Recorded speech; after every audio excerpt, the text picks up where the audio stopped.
பேருந்து நிலையத்தை நோக்கி வேகமாக நடந்து கொண்டிருந்தான் கொளஞ்சிநாதன். அவன் வருவதற்காகவே காத்து கொண்டிருந்த மாதிரி பேருந்து ஒன்று புறப்படுவதற்கு தயாராக இருந்தது. பேருந்தில் ஏறி உட்கார்ந்து கொண்டான். அதிக கூட்டம் இல்லாமல் இருந்தது. நடத்துனரிடம் கடலூருக்கு ஒரு டிக்கெட் என்று சொல்லி பணத்தை கொடுத்து பயணச்சீட்டை வாங்கி கொண்டான். அவன் வருவதற்கும் பேருந்து புறப்படுவதற்கும் தயாராக இருந்தது. ஏறி உட்கார்ந்த சில நிமிடங்களிலேயே பேருந்து புறப்பட்டதெல்லாம் நல்ல சகுனமாக தெரிந்தது. போகிற காரியம் ஜெயமாகும் என்று நினைத்தான். இன்னைக்கு 2 மணிக்கு கடலூர்ல இருக்கிற எஸ்பி ஆபீஸுக்கு பின்னால் இருக்கிற கல்யாண மண்டபத்துக்கு வாங்க என்று கருவேப்பிலங்குறிச்சி காவல் நிலையத்திலிருந்து போன் வந்தது. முதல் கேள்வியாக எங்க அப்பாவை பத்தி தகவல் தெரிஞ்சிடுச்சா என்று கேட்டான். அவனுடைய அவசரத்தையும் பதற்றத்தையும் புரிந்து கொள்ளாத காவலர் கடலூருக்கு வாங்க பேசிக்கலாம் என்று மொட்டையாக சொன்னதும் தயவு செஞ்சு சொல்லுங்க சார் என்று சொல்லி கெஞ்சினான். கடலூர் போனா தான் தெரியும். உங்களோட ஐடி ப்ரூஃப் காணாம போனவரோட ஐடி ப்ரூஃப் எடுத்துக்கிட்டு வரணும். கரெக்டா 2 மணிக்கு ஆஜராகணும் என்று எச்சரிக்கை செய்வது போல் சொல்லிவிட்டு போனை வைத்து விட்டார். காவலர் மீது கோபம் வந்தது. கருவேப்பிலங்குறிச்சி காவல் நிலையத்திற்கு வர சொல்லாமல் எதற்காக கடலூருக்கு வர சொல்லி இருக்கிறார்கள்? காணாமல் போய்விட்ட தன்னுடைய அப்பா கலியமூர்த்தி பற்றி தகவல் தெரிந்து விட்டதா? உயிருடன் இருக்கிறாரா?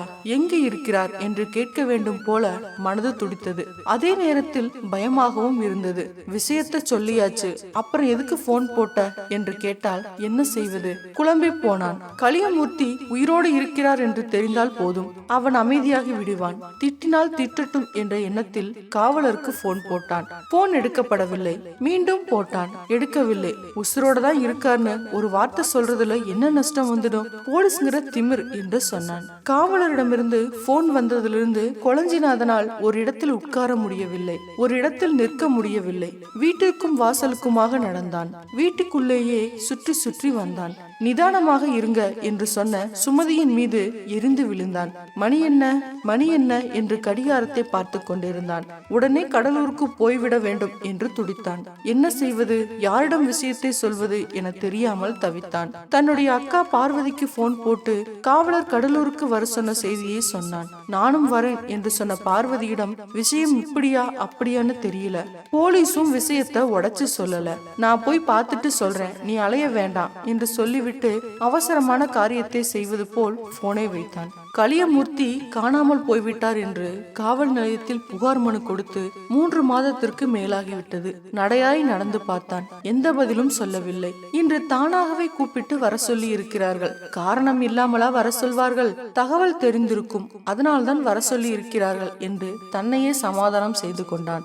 அவசரமாக குளித்தான். பெயருக்கு சாப்பிட்டான். என்ன சாப்பிட்டான் என்று கூட அவனுக்கு தெரியவில்லை. 11 மணிக்கு பேருந்தில் ஏறினால் 1 மணிக்கு கடலூர் போய்விடலாம். காவலிடமிருந்து 8 மணிக்கு போன் வந்தது. கொளஞ்சிநாதன் 9 மணிக்கே பேருந்தில் ஏறிவிட்டான். பேருந்தில் ஏறி உட்கார்ந்த பிறகுதான் அவனுக்கு நிதானமே வந்தது. அதே நேரத்தில் கடலூரில் என்ன சொல்வார்களோ என்ற கவலையும் இருந்தது. காவலரிடமிருந்து போன் வந்ததிலிருந்து கிடைத்து விடுவார் என்ற நம்பிக்கை உண்டாகி இருந்தது. அதே நேரத்தில் கலியமூர்த்தி இறந்து போய் அதை சொல்லாமல் காவலர் மறைத்தாரோ என்ற எண்ணமும் மனதில் உண்டானது. அப்படி நடந்திருக்க கூடாது, உசுரோட இருக்கணும்டா கொளஞ்சியப்பரே என்று வேண்டிக் கொண்டான். உயிருடன் கிடைப்பாரா பிணமாக கிடைப்பாரா என்ற 2 கேள்விகளையும் யோசித்து அவனுக்கு மண்டை காய்ந்து போனது. தீபாவளிக்கு மறுநாள் காலையில் வயலுக்கு போய்விட்டு வருகிறேன் என்று சொல்லிவிட்டு போன கலியமூர்த்தி காலை சாப்பாட்டுக்கும் வரவில்லை, மதிய சாப்பாட்டுக்கும் வரவில்லை, இரவு சாப்பாட்டுக்கும் ஆள் வரவில்லை என்று தெரிந்த பிறகுதான் அவரை பற்றிய சிந்தனையே கொளஞ்சிநாதனுக்கும் அவனுடைய மனைவி சுமதிக்கும் வந்தது. உடனே தன்னுடைய அக்காவுக்கும் 2 தங்கைகளுக்கும் போன் போட்டு விசாரித்தான். வரவில்லை என்று சொன்னதும் உறவினர்களுக்கு வரிசையாக போன் போட்டு கேட்டான். எல்லோருமே ஒரு வாய் போல வரவில்லை என்றுதான் சொன்னார்கள். ஊருக்குள் பலரிடமும் கேட்ட பிறகுதான் பயம் உண்டானது. வீடு வீடாக தெரு தெருவாக போய் விசாரித்தான். எந்த தகவலும் கிடைக்கவில்லை. எதனா சொன்னியா என்று திரும்ப சுமதியிடம் கேட்டான். தவறாக ஏதாவது பேசியிருப்பாளோ என்கிற சந்தேகம் அவனுக்கு இருந்தது.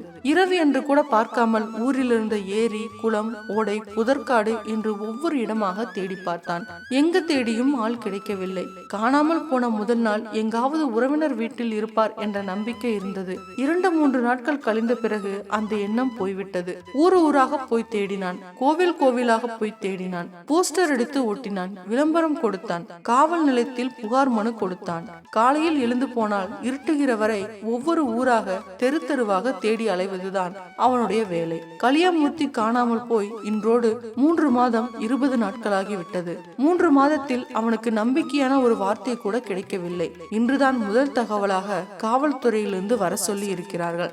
சாதாரணமாக கலியமூர்த்தி வெளியூர்களுக்கு அதிகம் போக மாட்டார். உறவினர்களுடைய விசேஷத்திற்கு போனால் கூட போன வேகத்தில் திரும்பி வந்து விடுவார். 3 மகள்கள் இருந்தாலும் தேவையில்லாமல் அவர்களுடைய வீட்டிற்கும் போக மாட்டார். அப்படிப்பட்ட ஆள் எங்கு போய் இருப்பார் என்ற கேள்விக்கான பதில் கொளஞ்சிநாதனுடைய குடும்பத்தாருக்குத்தான் என்றில்லை, ஊரார்களுக்கும் தெரியவில்லை. கலியமூர்த்தி காணாமல் போனது புதிராக இருந்தது. அதைவிட பெரிய புதிர் அவரை பற்றி எந்த தகவலும் இதுவரை தெரியவில்லை என்பது. மருமகள் மாமனார் சண்டை, அதனால் கோபித்துக் கொண்டு வீட்டை விட்டு போய்விட்டார் என்றும் சொல்ல முடியாது. கொளஞ்சிநாதனுடைய மனைவி சுமதி கலியமூர்த்தியின் தங்கை மகள்தான். சுமதி கோபித்துக் கொண்டாலும் சண்டை போட்டாலும் கொளஞ்சிநாதனோடு சரி. அவரிடம் மரியாதையாகத்தான் நடந்து கொள்வாள். அவர்களுக்கிடையே ஒரு நாளும் சண்டை வந்ததில்லை. 2 பிள்ளைகளும் அவரிடம் நன்றாகத்தான் இருப்பார்கள். அவருக்கும் பேர பிள்ளைகள் என்றால் உயிர். கொளஞ்சிநாதன் வேலைக்கு போய்விட்டு வந்தாலும் வெளியூருக்கு போய்விட்டு வந்தாலும் சுமதியிடம் கேட்கிற முதல் கேள்வி எங்க அப்பா சாப்பிட்டாரா என்பதுதான். அவனுக்கு கல்யாணமாகி 13 வருஷம் ஆகிறது. இத்தனை வருஷத்தில் மாமனார் மருமகள் சண்டை, மகனுடன் சண்டை என்று ஒரு நாளும் வீட்டில் நடந்ததில்லை. சண்டை போட்டுக்கொண்டு மகள்களுடைய வீட்டிற்கென்று ஒரு நாளும் போனதில்லை. வீணாக ஊர் சுற்றுகிற ஆளும் இல்லை. அனாவசியமாக டீ கடை, பெட்டி கடை, இட்லி கடை, கோவில் திண்ணையில் உட்கார்வது என்ற பழக்கமே அவரிடம் இருந்ததில்லை. கூட்டத்திற்கு போனால் சண்டை சச்சரவு வரும் என்று கூட்டமாக இருக்கிற இடத்திற்கு கூட போக மாட்டார். காட்டுக்கு போவார், வீட்டுக்கு வருவார், வேறெங்கேயும் போக மாட்டார். அப்படிப்பட்ட ஆள்தான் காணாமல் போய்விட்டார். நரசிங்கமங்கலத்திற்கு அருகில் இருந்த ஊர்கள், சிறு நகரங்கள் என்று எல்லா இடத்திலும் தேடியும் ஆள் கிடைக்கவில்லை. ஜோசியம் பார்த்தான், கிளி ஜோசியம் கேட்டான், வைத்தீஸ்வரன் கோவிலுக்கு போய் காண்ட ஜோசியம் கூட கேட்டான். எல்லா ஜோசியக்காரர்களுமே வீட்டுக்கு போங்க, தேடி அலைய வேண்டாம், எண்ணி 10 நாள்ல தானா வீடு தேடி வந்துருவார் என்று சத்தியம் செய்து சொன்னார்கள். ஜோசியக்காரர்கள் சொன்னது பலிக்கவில்லை. குலதெய்வம் கோவிலுக்கு போய் கோழி காவு கொடுக்கிறேன், 100 சிதறு தேங்காய் உடைக்கிறேன், ஆளை கொண்டாந்து வீட்டுல விடு என்று வேண்டிக் கொண்டான். அந்த பிரார்த்தனைக்கும் எதுவும் நடக்கவில்லை. உண்டியல் காசு போடுறேன், மொட்டை போட்டுக்கிறேன் என்று திருப்பதிக்கு வேண்டிக் கொண்டான். எந்த வேண்டுதலும் பலன் தரவில்லை என்று நொந்து போயிருந்த நேரத்தில் தான் இன்று காலை கடலூர் வர சொல்லி காவலர் போன் செய்தார். இன்றாவது நல்ல பலன் கிடைக்குமா? கொஞ்சம் சத்தம் அதிகரித்த மாதிரி இருந்ததால் கொளஞ்சிநாதனுடைய கவனம் சிதறியது. அக்கம் பக்கம் பார்த்தான். பேருந்து நெய்வேலி வந்து விட்டது தெரிந்தது. கருவேப்பிலங்குறிச்சியில் கிளம்பிய பேருந்து வேகமாக வந்ததா மெதுவாக வந்ததா எதுவும் அவனுக்கு தெரியவில்லை. பொதுவாக பேருந்தில் ஏறி உட்கார்ந்த சிறிது நேரத்திலேயே தூங்கி விடுவான். எப்படித்தான் தூக்கம் வருமோ தெரியாது. தூங்கக்கூடாது என்றுதான் நினைப்பான், ஆனால் தூங்கி விடுவான். போய் சேர வேண்டிய ஊர் வரும் வரை தூங்கிக் கொண்டதுதான் போவான். ஆனால் இன்று தூங்க வேண்டும் என்று நினைத்தான். ஆனால் சுத்தமாக கண்கள் மூடவில்லை. அவனுக்கு இது ஆச்சரியமாக இருந்தது. பேருந்திற்குள் 10க்கும் அதிகமான ஆட்கள் ஏறினார்கள். 7-8 பேர் இறங்கினார்கள். யார் ஏறுகிறார்கள், யார் இறங்குகிறார்கள் என்று பார்ப்பதற்கு கூட கொளஞ்சிநாதனுக்கு மனமில்லை.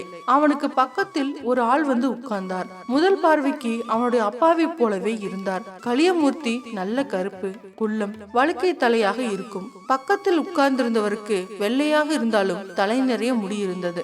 கொளஞ்சிநாதனுக்கு இப்போதெல்லாம் கொஞ்சம் வயதான ஆட்களை பார்த்தாலே தன்னுடைய அப்பாவாக இருக்குமோ என்ற எண்ணம் தான் வரும். தூரத்திலிருந்து பார்க்கும்போது அவரை போலவே தோன்றும். பக்கத்தில் போய் பார்க்கும் போதுதான் வேறு ஆள் என்று தெரியும். இந்த 3 மாதத்தில் நம்பி போய் ஏமாந்தது 100 முறைக்கு மேல் இருக்கும்.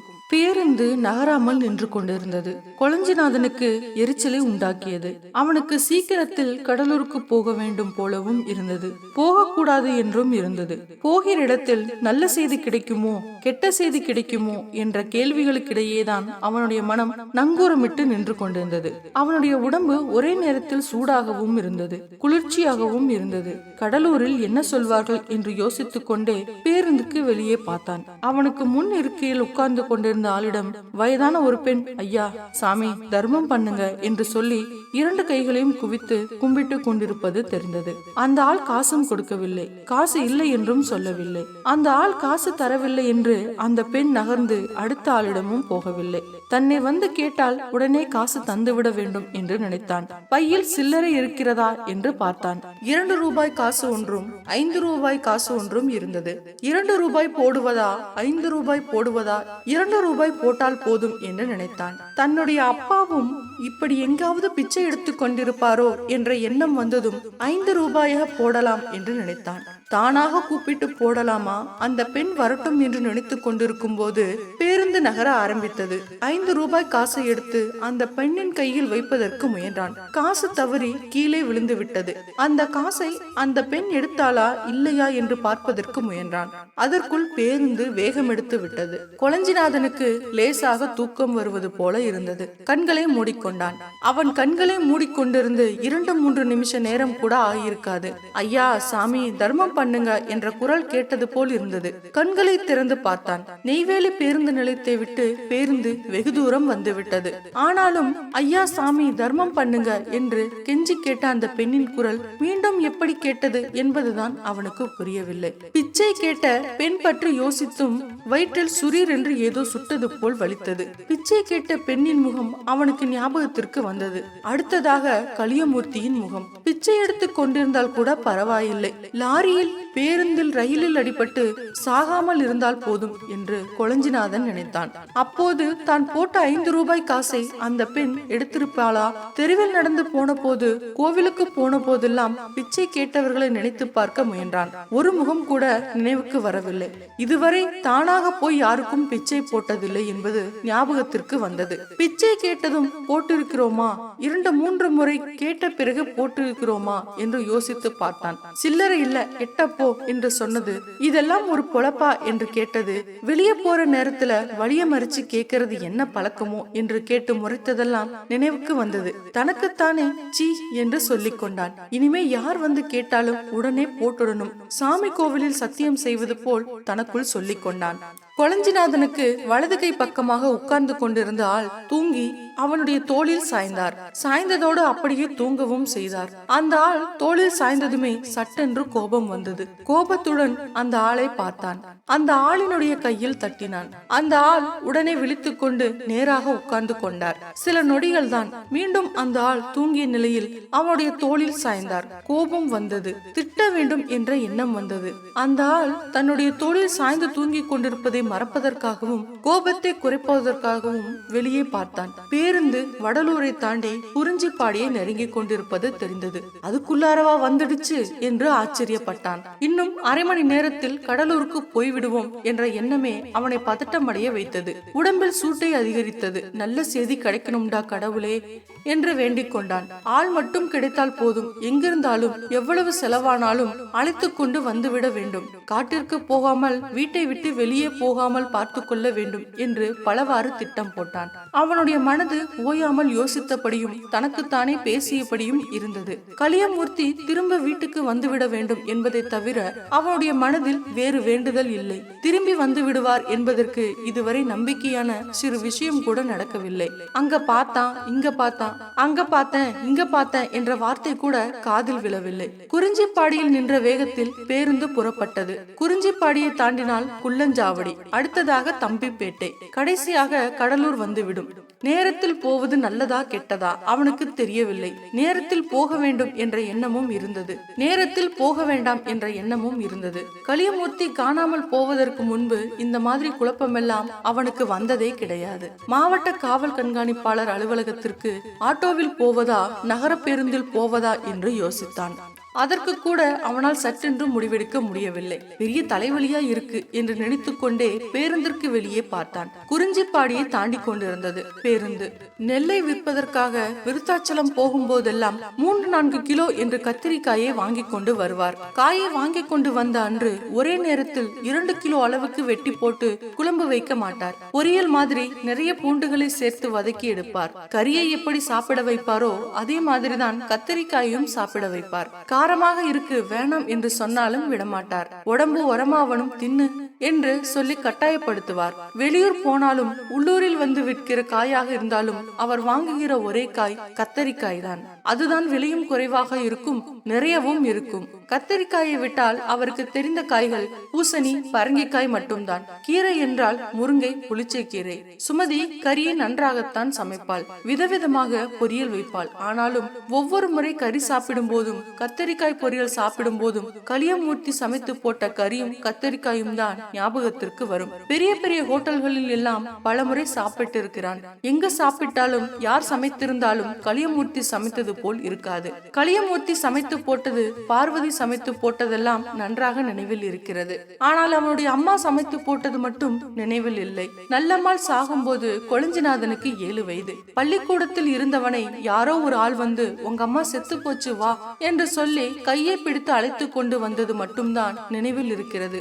வயலில் இருந்து வரும்போது பாம்பு கடித்து செத்து போனாள் என்று ஊர்க்காரர்கள் சொல்லித்தான் அவனுக்கு விஷயமே தெரியும். நல்லம்மாளின் முகம் கூட அவனுக்கு ஞாபகத்தில் இல்லை. பார்வதியும் கொளஞ்சியம்மாளும் நல்ல சிவப்பு, நல்ல உயரம், நல்ல அழகு. அவர்கள் இருவரையும் பார்ப்பவர்கள் எல்லாம் நல்லம்மாள் மாதிரியே இருப்பதாக சொல்வார்கள். கொளஞ்சிநாதனும் தெய்வநாயகியும் கலியமூர்த்தி மாதிரி குள்ளமாக இருப்பார்கள், நல்ல கருப்பு நிறத்தில் இருப்பார்கள். கலியமூர்த்தியின் தலையில் இருப்பது மாதிரியே தான் கொளஞ்சிநாதனின் தலையிலும் கால்வாசி முடிதான் இருக்கும். நல்லம்மாள் இறந்த போது பார்வதிக்கு 10 வயது, கொளஞ்சியம்மாளுக்கு 5, தெய்வநாயகிக்கு 3.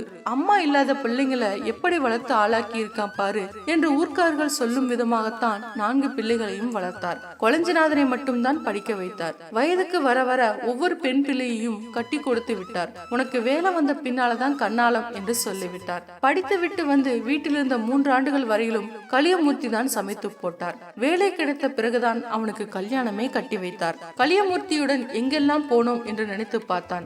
எந்த ஊருக்கும் அவனை அவர் அழைத்து கொண்டு போனதே இல்லை. விருத்தாச்சலத்தில் நடக்கும் மகம் திருவிழாவிற்கு மட்டும்தான் வருஷா வருஷம் அழைத்து கொண்டு போயிருக்கிறார். அது கூட திருவிழாவை பார்ப்பதற்காக அல்ல, நல்லம்மாளுக்கு திதி கொடுப்பதற்காக. வேலைக்கு போன பிறகு செலவுக்கு பணம் வேணுமா என்று கேட்டால் எனக்கு என்ன செலவு இருக்கு என்று கேட்பார். பணம் கொடுத்தால் வாங்கவே மாட்டார். மீறி கொடுத்தாலும் அக்கா கிட்ட கொடுத்தது, அதை மட்டும் கைவிட்டடாத, பெத்தவ மாதிரி உன்னை வளர்த்த புள்ள என்று சொல்வார். புது வேஷ்டி சட்டை எடுத்து கொடுத்தால் கூட காசை எதுக்கு கரியாக்குற என்றுதான் கேட்பார். வயலுக்கு வேலைக்கு போனால் பேனா பிடிக்கிற கையால மம்பட்டிய பிடிக்க வேணாம், வீட்டுக்கு போ என்று சொல்லி அனுப்பி விடுவார். சுமதியுடன் பேசிக் கொண்டிருக்கும் போதும் பிள்ளைகளிலும் பேசிக் கொண்டிருக்கும் போதும் கொளஞ்சிநாதன் அடிக்கடி சொல்கிற வார்த்தை எங்க அப்பா எப்படி கஷ்டப்பட்டு எங்களை வளர்த்தாரு தெரியுமா என்பதுதான். கலியமூர்த்தி பட்ட கஷ்டங்களை எல்லாம் சொல்வான். அப்படி சொல்லும் போது அவனுக்கு கண்கள் கலங்கிவிடும். அவன் +2 படிக்கும் வரைதான் பெயர் சொல்லி கூப்பிட்டார். காலேஜிற்கு படிக்க போனதற்கு பிறகு தம்பி என்று கூட சொன்னதில்லை, வாப்பா போப்பா என்றுதான் சொல்லுவார். அதிகமாக பேச மாட்டார், கேட்பதற்கு மட்டும் பதில் சொல்வார். இங்கே இரு என்று சொல்லிவிட்டு போனால் போட்ட இடத்துல எப்படி கல் கிடக்குமோ அதே மாதிரிதான் சொன்ன இடத்திலேயே இருப்பார். குணபேதகமான ஆளு மாதிரி ஒரு நாளும் நடந்துகிட்டது கிடையாது. அப்புறம் எப்படி போயிருப்பாரு என்று யோசித்தான். வீட்டில் சண்டை ஏற்பட்டு கோபித்துக் கொண்டு போயிருந்தால் கூட பரவாயில்லையே என்று நினைத்தான். அவர் அடிக்கடி சொல்கிற அச்சாணி இல்லாத தேரு முச்சான் கூட ஓடாது என்ற வாக்கியம் அவனுக்கு நினைவுக்கு வந்தது. கலியமூர்த்தியை பற்றி யோசித்துக் கொண்டிருந்த கொளஞ்சிநாதன் பெத்த அம்மா கூட இப்படி பார்த்திருக்காது, வளர்த்திருக்காது. ஒரு சண்டை இல்ல, சச்சரவு இல்ல, வாய் தகராறு கூட இல்ல, எப்படி காணாம போயிட்டாரு என்று தன்னிடமே கேட்டுக்கொண்டான். அவனுக்கு கண்கள் கலங்கின. கண்ணீரை மறைப்பதற்காக பேருந்திற்கு வெளியே பார்த்தான். பேருந்து கடலூர் பேருந்து நிலையத்திற்குள் நுழைந்து கொண்டிருப்பது தெரிந்தது. அப்போது அவனுடைய செல்போன் மணி அடித்தது. யார் கூப்பிடுவது என்று போனை எடுத்து பார்த்தான். அவனுடைய அக்கா பார்வதி தான் என்று தெரிந்ததுமே கடலூர் வந்துட்டேன், எஸ்பி ஆபீஸுக்கு போயிட்டு பேசுறேன், நீ பதட்டம் இல்லாம இரு, விஷயம் தெரிஞ்சதும் உடனே கூப்பிடுறேன், நல்ல செய்தி கிடைக்கும்னு தான் நினைக்கிறேன் என்று சொல்லிவிட்டு போனை வைத்தான். பேருந்தை விட்டு இறங்கியதுமே கை கடிகாரத்தை பார்த்தான். மணி 12 கூட ஆகவில்லை. டீ குடித்து விட்டு போகலாம் என்று டீ கடையை நோக்கி 10 தப்படி தூரம் தான் நடந்திருப்பான். என்ன தோன்றியதோ திரும்பி ஆட்டோக்கள் நிறுத்தப்பட்டிருந்த இடத்தை நோக்கி நடக்க ஆரம்பித்தான். எஸ்பி ஆபீஸுக்கு போகணும் வரீங்களா என்று முதலில் நின்று கொண்டிருந்த ஆட்டோக்காரரிடம் கேட்டான். அங்கதான் போவது, ஏற்கனவே ஒரு ஆள் இருக்காரு, நீங்களும் வரதுனா வாங்க என்று ஆட்டோக்காரர் சொன்னார். சேர்ந்து போறதுல எனக்கு ஒண்ணும் இல்ல, எஸ்பி ஆபீஸ் போகணும் அவ்வளவுதான், ஏறுங்க என்று ஆட்டோக்காரர் சொன்னார். கொளஞ்சிநாதன் ஏறியதும் ஆட்டோ புறப்பட்டது. தனக்கு பக்கத்தில் உட்கார்ந்து கொண்டிருந்தவரை பார்த்தான் கொளஞ்சிநாதன். பார்ப்பதற்கு நாகரிகமாக இருந்தார், அதிகாரியாக இருக்கலாம் என்று நினைத்தான். அவருடைய தோற்றம் அப்படித்தான் இருந்தது. எஸ்பி ஆபீஸ்க்கா சார் போறீங்க என்று கேட்டான்.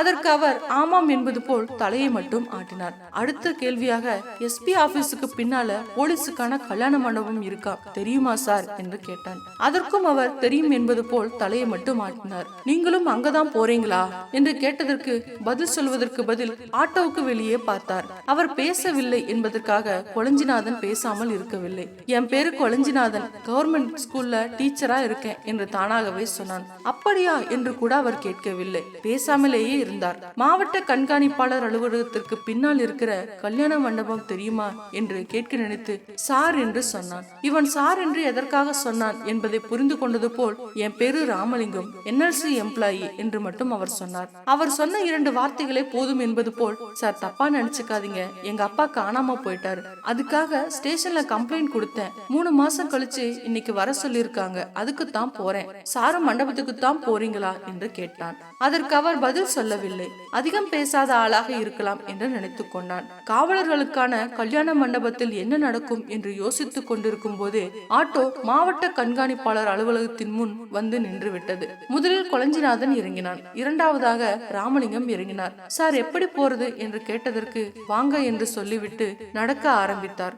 அவரோடு இணைந்து நடக்க ஆரம்பித்த கொளஞ்சிநாதன் மாவட்ட காவல்துறை கண்காணிப்பாளர் அலுவலகத்தை பார்த்தான். அலுவலகத்திற்கு பின்னால் பெரிய மைதானம் இருந்தது. மைதானம் சுத்தமாக இருந்தது. 30-40 ஏக்கர் பரப்பில் இருக்கும் போல தெரிந்தது. மைதானத்தின் பிரம்மாண்டத்தை பார்த்து வியந்து போனான். ஏற்கனவே வந்திருக்கீங்களா சார் என்று கேட்டான். 4 வருஷமா அலையிறேன் என்று ராமலிங்கம் சொன்னார். 4 வருஷமாக எதற்கு வந்து கொண்டிருக்கிறீர்கள் என்று கேட்க வேண்டும் என்று தோன்றியது. அப்போது அவனுடைய செல்போன் மணி அடித்தது. போனை எடுத்து பேசினான். காலையில் பேசிய காவலர் தான் பேசினார். கடலூர் வந்துட்டீங்களா, சரியா 1:30 மணிக்கெல்லாம் மண்டபத்துல இருக்கணும் என்று சொன்ன காவலரிடம் வந்துட்டேன் சார், மண்டபத்துக்கு தான் போயிட்டு இருக்கேன் என்று சொன்னான். அங்கே இருங்க, வேற எங்கேயும் போயிடாதீங்க, நான் அங்க வந்துட்டு கூப்பிடுறேன் என்று சொல்லிவிட்டு போனை வைத்து விட்டார். காவலர் 2வது முறையாக போன் பேசியது கொளஞ்சிநாதனுக்கு திகிலை உண்டாக்கியது. மோசமான செய்தி கிடைத்து அதை போனில் சொல்ல வேண்டாம் என்று மறைக்கிறார்களோ, கெட்ட செய்தி கிடைக்க கூடாதுடா ஆண்டவனே, நல்ல செய்தி தான் கிடைக்கணும் என்று கொளஞ்சியப்பரிடம் வேண்டிக் கொண்டான்.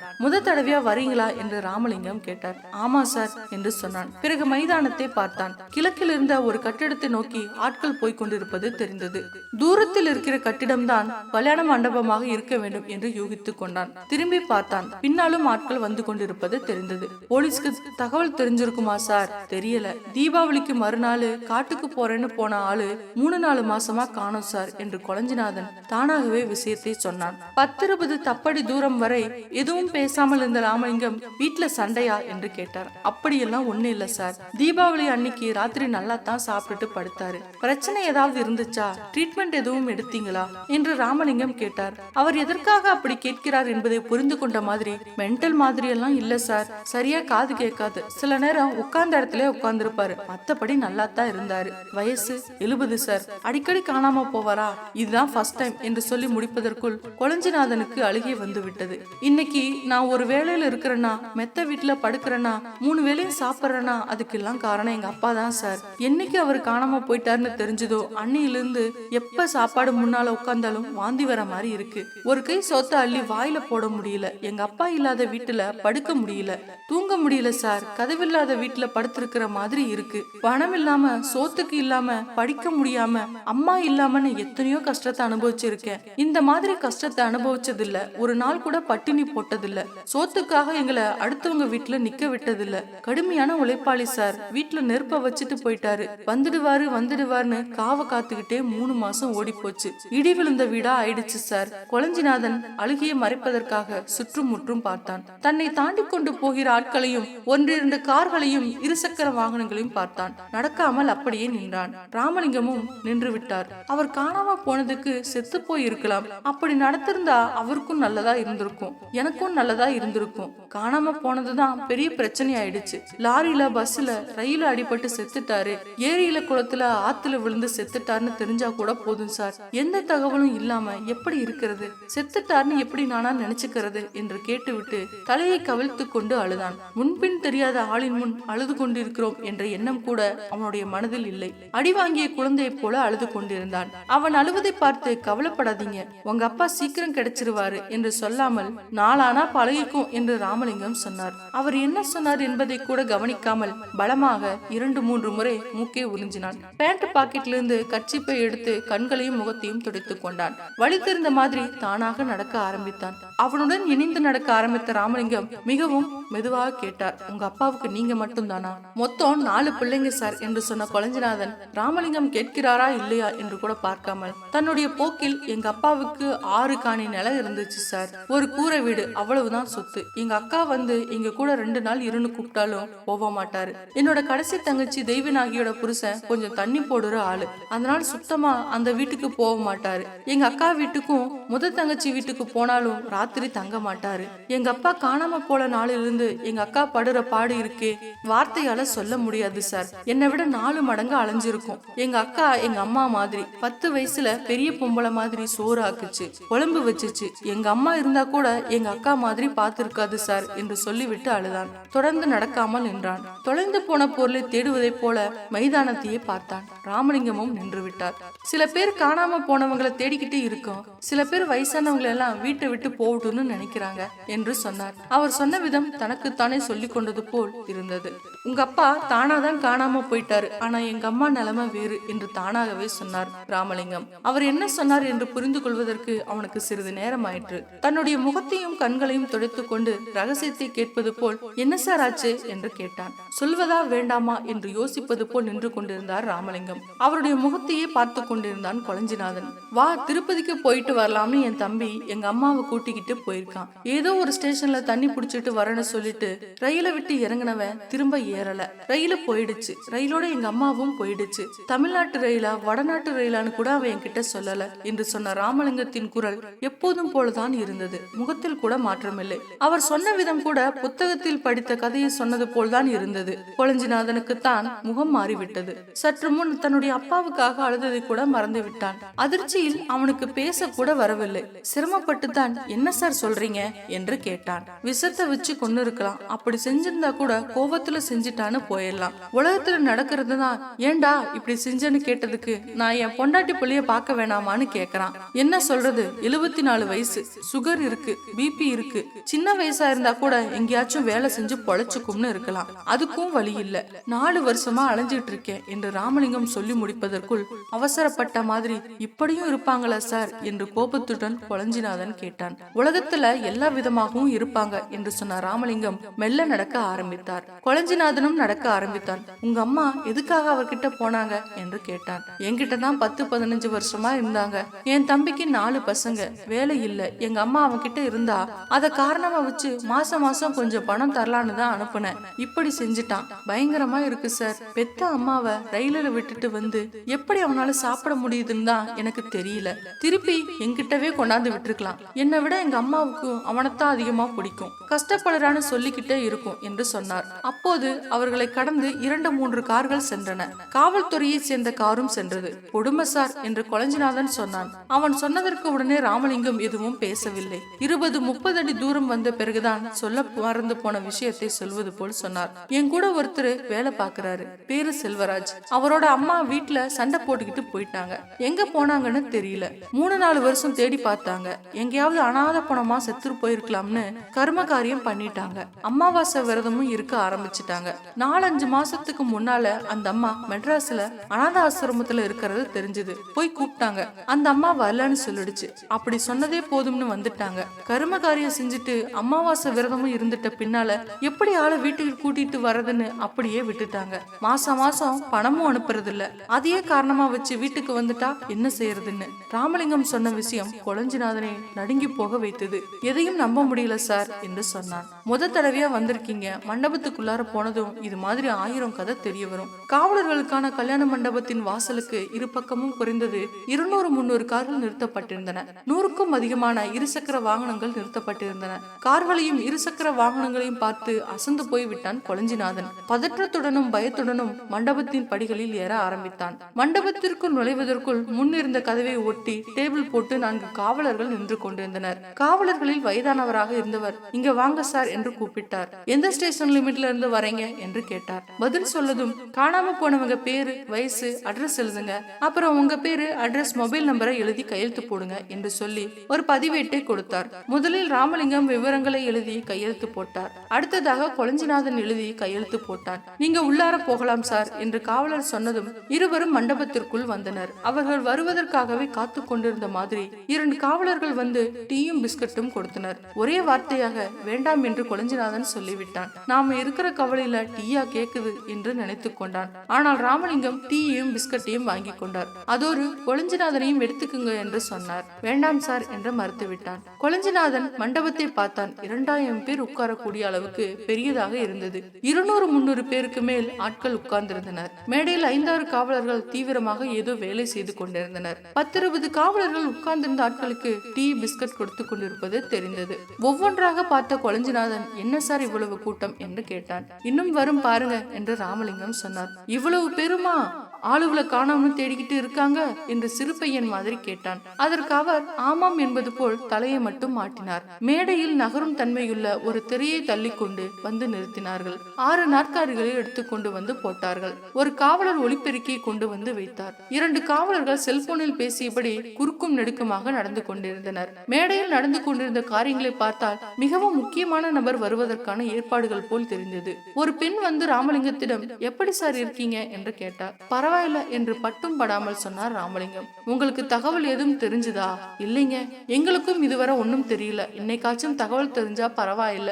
ஒவ்வொரு தடவையும் நம்பிக்கையோட வந்து வந்து அலைஞ்சு சாவறதா இருக்கு என்று சொல்லிக் கொண்டிருக்கும் போது அந்த பெண்ணுக்கு கண்கள் கலங்கி விட்டன. இவ்வளவு அழகான பெண் அணுகிறாளே என்று கொளஞ்சிநாதனுக்கு ஆச்சரியமாக விட்டது. அந்த பெண் ஒல்லியாகவும் இல்லை, குண்டாகவும் இல்லை, எடுப்பான முகத்தோற்றத்தில் இருந்தாள். 40 வயதிற்குள் தான் இருக்கும். கட்டியிருந்த புடவை, போட்டிருந்த சட்டை, கழுத்தில் போட்டிருந்த சங்கிலிகள், கைகளில் போட்டிருந்த வளையல்கள் எல்லாம் நல்ல வசதியான பெண் என்பதை காட்டிக் கொண்டிருந்தன. அந்த பெண்ணையே பார்த்து கொண்டிருந்தான். பார்வையை அகற்ற முடியவில்லை. விஷயம் முடிஞ்சதுன்னு தெரிஞ்சா கூட போதும் சார், கர்ம காரியம் செஞ்சிடலாம், அதுக்கும் வழி இல்லை என்று அந்த பெண் சொன்னதற்கு அவசரப்பட வேண்டாம் என்று ராமலிங்கம் சொன்னார். பின்னால எங்க சார் இருக்கார், வெளியில போகும்போது பார்க்கலாம் சார் என்று சொல்லிவிட்டு அந்த பெண் பின்னால் போனாள். அந்த பெண் எங்கே உட்கார்ந்திருக்கிறாள் என்று பார்ப்பதற்கு திரும்பி பார்த்தான். எங்கே உட்கார்ந்திருக்கிறாள் என்று தெரியவில்லை. ஆனால் முன்பை விட மண்டபத்திற்குள் கூட்டம் சேர்ந்திருப்பது தெரிந்தது. யார் சார் அவங்க என்று கொளஞ்சிநாதன் கேட்டான். இங்க வந்தப்பதான் பழக்கம், 4 வருஷமா பாக்குறேன் உங்களை மாதிரி என்று ராமலிங்கம் சொன்னார். 4 வருஷமாவா ஆளு கிடைக்கல? யாரு காணாம போனது? அவங்களோட அக்கா. வயசு என்ன இருக்கும்? எப்ப காணாம போனாங்க? தெரியல என்று ராமலிங்கம் சொல்லும் போது அவருக்கு வலது கை பக்கமாக 2 பெண்களும் ஒரு ஆணும் வந்து உட்கார்ந்தனர். வாசல் பக்கம் பார்த்தான். கல்யாணத்திற்கு வருவது போல் ஆட்கள் உள்ளே வந்து கொண்டிருந்தது தெரியுது. என்ன இம்மா கூட்டம் வருது என்று யோசித்தான். இவ்வளவு பேரோட சொந்தக்காரங்களமா காணாம போயிருப்பாங்க என்று தனக்குள்ளேயே கேட்டுக்கொண்டான். எப்படியாச்சும் எங்க அப்பாவை பத்தின தகவல் கொண்டு வாடா கொளஞ்சியப்பரே என்று கொளஞ்சியப்பரிடம் வேண்டிக் கொண்டான். அப்போது அவனுக்கு பக்கத்தில் வந்து ஒரு ஆள் உட்கார்ந்தார். மண்டபத்தில் கூட்டம் சேர்ந்திருந்தது. ஆனால் சத்தம் மிகவும் குறைவாக இருந்தது. பேசிக் கொண்டிருந்தவர்கள் கூட ரகசியத்தை பேசுவது போல்தான் பேசினார்கள். மேடையில் காவலர்களின் எண்ணிக்கை கூடியிருந்தது. 2 பெண் காவலர்களும் மேடையில் இருந்தனர். மேடையில் இருந்த காவலர்கள் எல்லோருமே கொஞ்சம் பரபரப்பாக இருப்பது மாதிரி தெரிந்தது. என்ன சொல்ல போகிறார்களோ என்ற கொந்தளிப்பில் உட்கார்ந்திருந்தான். என்ன செய்வார்கள் என்று ராமலிங்கத்திடம் கேட்கலாமா என்று யோசித்தான். கண்களை மூடி தியானத்தில் உட்கார்ந்திருப்பது மாதிரி அவர் உட்கார்ந்து கொண்டிருந்ததால் எதுவும் கேட்க வேண்டாம் என்று நினைத்தான். எப்போது விஷயத்தை சொல்வார்களோ அவனுக்கு உட்கார்ந்து கொண்டிருப்பதற்கே சிரமமாக இருந்தது. கடிகாரத்தை பார்த்தான். 2 என்று காட்டியது. எப்படி நேரம் போனது என்பதே தெரியவில்லை. மேடையில் இருந்த காவலர்கள் சற்றென்று பரபரப்பானார்கள். 5-6 காவல்துறை அதிகாரிகள் வந்தனர். வந்த வேகத்தில் ஒருவர் ஒலிபெருக்கியில் பேச ஆரம்பித்தார். அனைவருக்கும் வணக்கம். இன்று வந்திருப்பவர்களில் பலர் ஏற்கனவே வந்திருக்கலாம், சிலர் புதிதாக வந்திருக்கலாம். புதிதாக வந்திருக்கக்கூடிய நபர்களுக்கு தெளிவுபடுத்த விரும்புகிறேன் என்று சொல்லிவிட்டு பேச்சை நிறுத்தினார். அப்போது அவருக்கு பின்னால் நின்று கொண்டிருந்த காவலர் ஒருவர் வந்து ஒரு ஃபைலை கொடுத்தார். ஃபைலை வாங்கி கொண்டு மீண்டும் பேச ஆரம்பித்தார். யாரு சார் அவரு என்று கொளஞ்சிநாதன் கேட்டான். எஸ்பி என்று ராமலிங்கம் சொன்னார். நின்றுட்டு இருக்கவங்க 4 பேரு டிஎஸ்பி, ஒருத்தர் ஏடிஎஸ்பி என்று சொன்ன ராமலிங்கம் ரகசியமான குரலில் அப்புறம் பேசிக்கலாம் என்று சொன்னார். இங்கு வைக்கப்பட்டுள்ள திரையில் முதலில் அனாதை இல்லங்களில் இருப்பவர்களை பற்றி காட்டப்படும். 2வதாக பஸ் ஸ்டாண்டுகளில், ரயில் நிலையங்களில் படுத்துக் கொண்டிருப்பவர்கள். 3வது கோவில் வாசலில், தெருவில், ரோட்டில் பிச்சை எடுத்துக் கொண்டிருப்பவர்களை பற்றி காட்டப்படும். 4வதாக மனநிலை சரியில்லாமல் திரிந்து கொண்டிருப்பவர்களை பற்றி காட்டப்படும். அடுத்ததாக லாரி, பஸ், ரயில் வெயில் என்று அடிபட்டு உரிமை கொண்டாடப்படாத பிணங்களின் படம் காட்டப்படும். ஆற்றில், ஏரியில், கடலில் மிதந்த பிணங்கள் காட்டப்படும். வெட்டி கொல்லப்பட்ட பிணங்களின் படம் காட்டப்படும். திரையில் காட்டப்படும் படம் உங்களுக்கு சம்பந்தப்பட்டவர் என்றால் உடனே எழுந்து தகவல் சொல்ல வேண்டும் என்று சொல்லிவிட்டு சென்று நாற்காலியில் உட்கார்ந்து கொண்டார் மாவட்ட காவல்துறை கண்காணிப்பாளர். அவர் உட்கார்ந்த பிறகுதான் டிஎஸ்பிக்கள் நாற்காலிகளில் உட்கார்ந்தனர். மேடையின் மையத்தில் வைக்கப்பட்டிருந்த திரையில் வெளிச்சம் படர்ந்தது. முதலில் காட்டப்படும் படமே தன்னுடைய அப்பாவின் படமாக இருக்க வேண்டும் என்று பிரார்த்தனை செய்து கொண்டான் கொளஞ்சிநாதன். மனதில் இன்னதென்று சொல்ல முடியாத பயம் நிறைந்தது. லேசாக நடுக்கமும் ஏற்பட்டது. முதலில் வயதான ஒரு பெண்ணின் படத்தை காட்டி பெயர், வயது, தங்கியிருக்கும் ஆசிரமத்தின் பெயர், உடல் அடையாங்கள், எத்தனை ஆண்டுகளாக தங்கி இருக்கிறார், ஆசிரமத்தின் முகவரி என்று ஒவ்வொன்றாக சொன்னார்கள். பிறகு அடுத்த புகைப்படத்தை காட்டினார்கள். அதுவும் வயதான ஒரு பெண்ணின் படம்தான். வரிசையாக அடுத்தடுத்து காட்டிக் கொண்டிருந்தனர். அனாதை ஆசிரமங்களில் இருந்தவர்கள் முடிந்து அடுத்ததாக சாலையில் திரிந்து கொண்டிருப்பவர்களை காட்ட ஆரம்பித்தனர். தன்னுடைய அப்பா ஆசிரமத்தில் இருப்பார் என்ற எண்ணம் பொய்யானதும் கொளஞ்சிநாதனுக்கு மனதை பிசைவது போல் இருந்தது. கோவிலின் முன் உட்கார்ந்து பிச்சை எடுத்துக் கொண்டிருப்பவர்களை காட்டிய போது கூட்டத்திலிருந்து ஒரு ஆள் எழுந்து ஜூம் பண்ணி காட்டுங்க என்று சொன்னார். உடனே திரையில் காட்டப்பட்ட படத்தை பெரிதுபடுத்தியும் சிறிதுபடுத்தியும் காட்டினார்கள். ஒவ்வொரு படமாக காட்ட காட்ட கொளஞ்சிநாதனுடைய நெஞ்சின் துடிப்பு அதிகரித்தபடியே இருந்தது. பிச்சைக்காரர்களின் பட்டியலிலும் கலியமூர்த்தி இல்லை. அடுத்ததாக மனநிலை சரியில்லாமல் திருந்து கொண்டிருப்பவர்களை காட்டினார்கள். அதிலாவது கலியமூர்த்தி இருந்தால் போதும் என்று நினைத்தான். அதிலும் இல்லை என்று தெரிந்ததும் அவனுக்கு அழுகை வர ஆரம்பித்தது. பயத்தில் அவனுக்கு சிறுநீர் வந்துவிடும் போல் இருந்தது. கடவுளே என்று சொன்னான். அப்போது ஒரு பெண் எழுந்து மேடையில் இருந்த காவலர்களை நோக்கி ஏதோ சொன்னார். மீட்டிங் முடிஞ்சதும் மேடைக்கு வாங்க என்று ஒரு காவலர் சொன்னார். அனாதை பிணங்களின் படங்களை காட்ட ஆரம்பித்தார்கள். காட்டப்படும் பிணங்களில் கலியமூர்த்தியின் பிணம் ஒன்றாக இருந்தால் கூட போதும் என்று நினைத்தான். 20-30 படங்களை காட்டினார்கள். கலியமூர்த்தியின் படம் இல்லை என்று தெரிந்ததும் கொளஞ்சிநாதனுக்கு பதற்றம் கூடியது. அடுத்ததாக கடற்கரையில் ஒதுங்கிய பிணங்களை காட்ட ஆரம்பித்தார்கள். அதிலாவது இருக்குமா என்று பார்த்தான். அதிலும் இல்லை. அவனுக்கு உட்கார்ந்திருக்கவே முடியவில்லை. பைத்தியம் பிடித்துவிடும் போல் இருந்தது. எதிலும் இல்லை என்றால் என்னதான் ஆகியிருப்பார் என்று கவலையில் வியர்க்க ஆரம்பித்தது. உடலின் நடுக்கம் அதிகரித்தது. கவலையில், பயத்தில் திரையில் காட்டப்படும் பிணங்களை பற்றி சொல்கிற தகவல்கள் கூட அவனால் புரிந்து கொள்ள முடியவில்லை. அவனுடைய நம்பிக்கை குறைய ஆரம்பித்தது. தன்னுடைய நம்பிக்கை நாசமாகிவிடும் என்று அவன் நினைக்கவில்லை.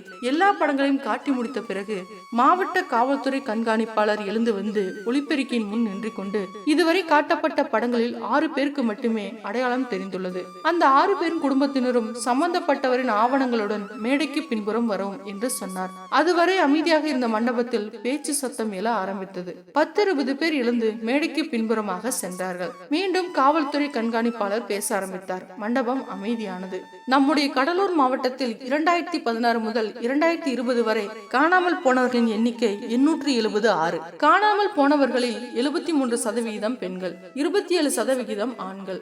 காணாமல் போன பெண்களில் 50 வயதுக்குட்பட்டவர்களின் எண்ணிக்கை 64%, 36% வயதான பெண்கள். கிராமப்புறங்களிலிருந்து காணாமல் போனவர்கள் 21%, நகரத்தில் காணாமல் போனவர்கள் 79% என்று சொன்னார். மாவட்ட காவல்துறை கண்காணிப்பாளர் என்ன சொல்கிறார் என்று கேட்கக்கூடிய மனநிலையில் கொளஞ்சிநாதன் இல்லை. கூட்டத்தில் இல்லாமல் தனியாக இருந்திருந்தால் வாய் விட்டு கதறி அழுதிருப்பான். அழ முடியாமல் உட்கார்ந்து கொண்டிருப்பதே அவனுக்கு பெரிய கஷ்டமாக இருந்தது. எதிலையும் எங்க அப்பா இல்லையே என்று சொன்னான். பெருமூச்சு விட்டான். முக்கால் மூச்சு விடுவது போதவில்லை என்று வாயாலும் மூச்சு விட்டான். அழுகை வந்தது. அழுகையை மறைப்பதற்காக தலையை கவிழ்த்து கொண்டான். ஊரிலிருந்து கிளம்பும் போதும் மண்டபத்திற்குள் வரும்போதும் தன்னுடைய அப்பா மட்டும்தான் காணாமல் போய்விட்டார் என்று ஆதங்கப்பட்டு கொண்டிருந்த கொளஞ்சிநாதனுக்கு 876 பேர் காணாமல் போய்விட்டார்கள் என்ற தகவல் அவனை ஆடி போக வைத்து விட்டது. காணாமல் போனவர்கள் தேடப்படும் நபர்கள் குறித்த விவரங்கள், புகைப்படங்கள் எப்படி இங்கு காட்டப்பட்டதோ அதே மாதிரி ஒவ்வொரு மாவட்டத்தின் தலைநகரிலும் இன்று இதே நேரத்தில் காட்டப்பட்டு கொண்டிருக்கிறது. நம்முடைய மாவட்டத்தை சார்ந்தவர்கள் வேறு மாவட்டத்தில் இருந்தாலும் உடனடியாக நமக்கு தகவல் தரப்படும். தகவல் கிடைத்ததும் அந்தந்த காவல் நிலையத்திற்கு தகவல் தரப்படும் என்று காவல்துறை கண்காணிப்பாளர் பேசிக் கொண்டிருந்தது கேட்டது. எதையும் கேட்கிற மனநிலையில் அவன் இல்லை. தலையை கவிழ்த்து கொண்டு அழுது கொண்டிருந்த கொளஞ்சிநாதனை லேசாக தட்டி நிமிர்ந்து உட்காருங்க என்று ராமலிங்கம் சொன்னார். கட்சிப்பால் கண்களையும் முகத்தையும் துடைத்துக் கொண்டு 7-8 முறை மூக்கை உறிஞ்சிக் கொண்டு நிமிர்ந்து உட்கார்ந்தான். அப்போது மாவட்ட காவல்துறை கண்காணிப்பாளர் பேசியது கேட்டது. காதல், குடும்ப பிரச்சனைன்னு வீட்டை விட்டு வெளியே போறது வேற, பராமரிக்க முடியலன்னு வீட்டை விட்டு துரத்துறது வேற. வீட்டை விட்டு துரத்துறமே அவங்க வேற யாரோ இல்ல, நம்மோட அம்மா, அப்பா, தாத்தா, பாட்டி, சித்தப்பா, பெரியப்பா, சின்னம்மா, பெரியம்மா, அத்தைங்க தான். மண்ணை இல்லாம எப்படி மரம், செடி, கொடி இல்லையோ அதே மாதிரிதான் வயசானவங்க இல்லாம நாம இல்ல. வயசாகாதவங்கன்னு உலகத்துல யாருமே இருக்க முடியாது. தெருவுல பிச்சை எடுக்கிறவங்க, அனாதை பணமா கிடக்கிறவங்க எல்லாம் யாரு? பெரும்பாலும் வயசானவங்க தான். பிறக்கும் போது அவங்க எல்லாம் பிச்சை எடுத்துக்கிட்டா பிறந்தாங்க? ஒவ்வொருத்தருக்கும் வீடு, சொத்து, சொந்தம்னு குடும்பம்னு இருந்திருக்கும். எல்லாம் இருந்தும் ஒரு ஆள் இப்படி பிச்சை எடுக்க போறாங்க. பிள்ளைங்க சொந்த வீடு, சொத்து எதுவும் சோறு போடலன்னு தான் போறாங்க. பணத்தை, நகைய, வீட்டு பத்திரத்தை, சொத்து பத்திரத்தை பீரோவுல பூட்டி வச்சிருக்கோம். காரை, பைக்கை ஷெட் போட்டு பாதுகாப்பு வச்சிருக்கோம். இது எதுக்கும் உயிர் இல்ல. உயிருள்ள சனங்களை வீட்டை விட்டு துரத்துறோம். அதுவும் பெத்தவங்களை. படிச்சவங்க அதிகம் இருக்கிற, பணப்புழக்கம் அதிகமா இருக்கிற நகரத்துலதான் அதிகமா காணாம போறாங்க. செத்து சுடுகாட்டுக்கு போறவங்களுக்கு பிரச்சனை இல்ல, வீட்டை விட்டு காணாம போறவங்களுக்கு தான் பிரச்சனை. காணாம போனவங்களை தேடிட்டு இருக்கிறவங்களும், ஏன் இப்ப உங்க முன்னாடி பேசிட்டு இருக்கிற நானும் ஒரு நாள் சுடுகாட்டுக்கு போய் தான் தீரணும். இன்னைக்கு அவங்க, நாளைக்கு நாம. நாள் தான் வேற. ஒவ்வொருத்தருக்கும் ஒரு நாள். அந்த நாள் மட்டும் மாறாது. அதனால ஒவ்வொருத்தரும் சந்தோஷமா வாழ பாருங்க. கூட இருக்கிறவங்கள சந்தோஷமா வச்சுக்க பாருங்க. வீட்டுல இருக்கும்போது துரத்தி விட்டுட்டு அப்புறம் தேடி அலையறதுல புண்ணியம் இல்ல. உலகத்துல ரொம்ப கஷ்டமானது பிச்சை எடுக்கிறது, அனாதைய செத்து போறது. காவல்துறை கண்காணிப்பாளர் பேசி முடித்ததும் பெரிய கைத்தட்டல் எழும் என்று கொளஞ்சிநாதன் நினைத்தான். ஒரு ஆள் கூட பேசவில்லை, ஒரு ஆள் கூட கைத்தட்டவில்லை. அப்படி ஒரு அமைதி நிலவியது. 1000 பேருக்கு மேல் கூடியிருந்தும் சிறு சலசலப்பு கூட எழவில்லை. மாவட்ட காவல்துறை கண்காணிப்பாளருக்கு 30 வயது தான் இருக்கும். நெடுநெடுவென்று நல்ல உயரமாக இருந்தார். பார்ப்பதற்கு முரட்டான ஆள் போல் தோன்றியது. ஆனால் அவருடைய பேச்சு கொளஞ்சிநாதனை மட்டுமில்ல, மண்டபத்தில் இருந்தவர்களை அமைதியில் தள்ளிவிட்டு விட்டது. மாவட்ட காவல்துறை கண்காணிப்பாளர் மீண்டும் பேச ஆரம்பித்தார். சாதாரண விஷயத்துக்கெல்லாம் சண்டை போடாதீங்க, விட்டு கொடுத்து போங்க. அதுதான் வாழ்க்கை. பிச்சை போடுறது பெருமை இல்ல, பிச்சை எடுக்க விடாம இருக்கிறது தான் பெருமை.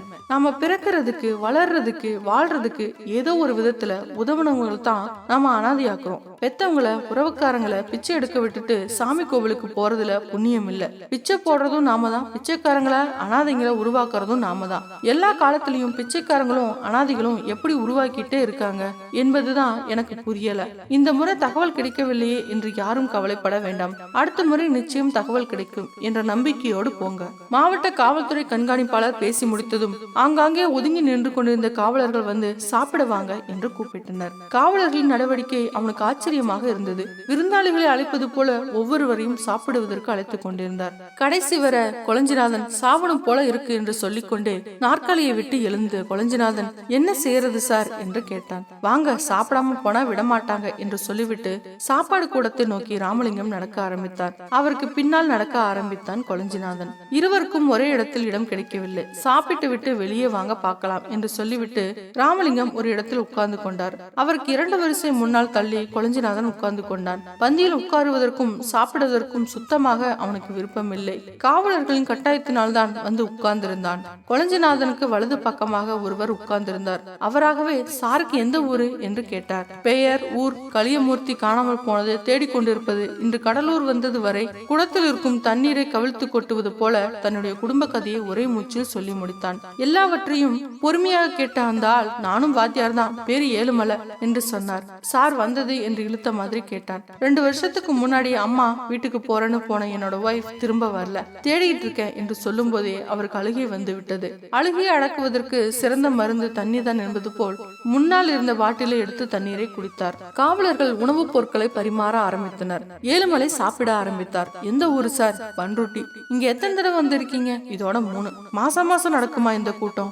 6 மாசத்துக்கு ஒண்ணு, வருஷத்துக்கு ஒண்ணு நடக்கும். 2 வருஷமா தகவல் தெரியலையா? தெரிஞ்சா எதுக்கு வர போறேன்? பணம், நகை, பொருள், சொத்து போயிருந்தா கூட பரவாயில்ல சார். பொண்டாட்டி போயிட்டா, 2 பிள்ளைங்களை வச்சுட்டு கஷ்டமா இருக்கு சார். எவன் கூடவாது ஓடி போயிருந்தா கூட மோசம் இல்ல, திரும்பி வந்துட்டா போதும் என்று சொன்ன ஏழுமலை அரையும் குறையுமாக சாப்பிட்டு விட்டு எழுந்தார். கொளஞ்சிநாதனும் பெயருக்கு சாப்பிட்டு விட்டு எழுந்தான். இருவரும் வந்து கை கழுவி கொண்டனர். உங்க செல் நம்பர் கொடுங்க என்று கேட்டு கொளஞ்சிநாதனுடைய செல்போன் எண்களை வாங்கி கொண்டார். ஏழுமலையின் செல்போன்களை கொளஞ்சிநாதன் வாங்கி கொண்டான். பார்க்கலாம் சார் என்று இருவரும் சொல்லிவிட்டு கை குலுக்கி கொண்டனர். ராமலிங்கத்தை தேடினான் கொளஞ்சிநாதன். சாப்பாடு கூடத்தில் இல்லை, மண்டபத்தில் இல்லை. வாசலுக்கு வந்து தேடி பார்த்தான், அங்கும் இல்லை.